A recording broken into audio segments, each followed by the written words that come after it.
kinakabahan ako pero this is it na talaga. Nandito na ako eh. Before I start, nais ko pong magpakilala. My name is Mariam Pinagawa, 29 years old, Tubong Mindanao po. So medyo tigas po yung pagbigkas ko ng Tagalog, pasensya na po. So, before na-involve ako sa AIM Global, isa po akong OFW sa Hong Kong. Domestic helper po ako for 4 years.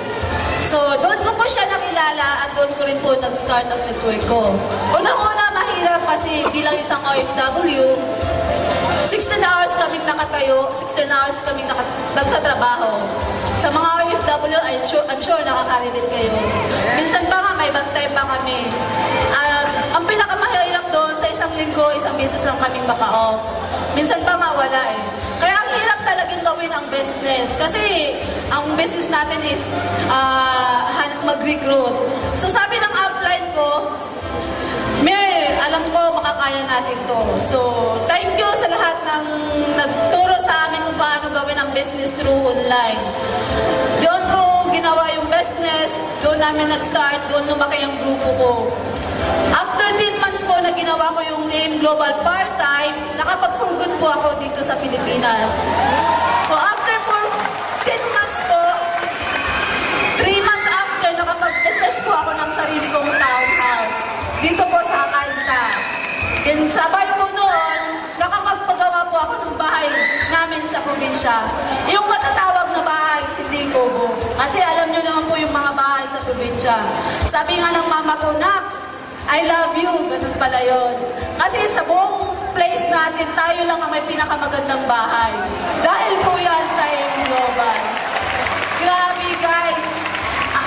At ang pinakamasarap doon, kasi since international yung network namin, yung mga domestic helper po din, OFW na nasa sa ibang bansa, pinapadala sa amin yung pang-paying nila. Nagtitiwala sila sa akin. Minsan nga, nag-paying ako, minsan nagmahawa ko ng pera, 200,000, 300,000, nakakatakot kasi wala pa po ako sa sakit mong time na yun.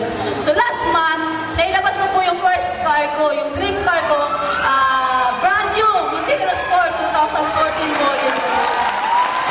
Grabe! The best part po nito, ano po siya, wala po sa mga downline ko, dalawa sa Hong Kong, isa sa Dubai, isa sa Lebanon, and Kuwait, and ano pa yung isa, nakapag-pulgod na din po sila. Dati mga domestic helper din po sila. Guys, challenge po ito sa inyo. Kung ikaw ngayon, nakaupo dyan, sobrang 8 hours ka lang nagtatrabaho, nagawa namin 16 hours, nasa ibang bansa pa kami. May bantay pa. Kung nagawa ng mga OFW na partners ko, I'm sure magagawa din ninyo. Mas masarap gawin ang business na to kapag may pangarap ka. Dati pangarap ko lang, kahit mag 100,000 per month ako. Ngayon, dinoble ng AIM Global. Sa lahat-lahat ng uplines ko, sa ulo ng Alliance Unicorn International, ang Brian Tumada, kung saan ka mga anak, thank you so much sa walang sawang pagsuporta at pag-guide sa akin. Kay Upline, Dorito Abel Jr., May Buksin, Fatima Balin, salamat po ng marami dahil na-share ninyo kung paano ang gagawin yung business na ito through online. Sa direct upline ko, Maylin, Dasilang, thumbs up dahil pinakilala mo sa akin. Kung hindi mo pinakilala sa akin, I'm sure wala ko dito sa harap nito ngayon. To the Board of Directors, Sir Advocate, thank you so much. Sir John, Sir Francis, salamat. Dahil kung wala ang AIM Global, hindi mababago. 260 degrees yung buhay ng pamilya ko. Sa lahat ng partners ko, maraming salamat. Good morning, AIM Global! Yeah! Milyong palakpak! Rising Star of the Year! Congratulations!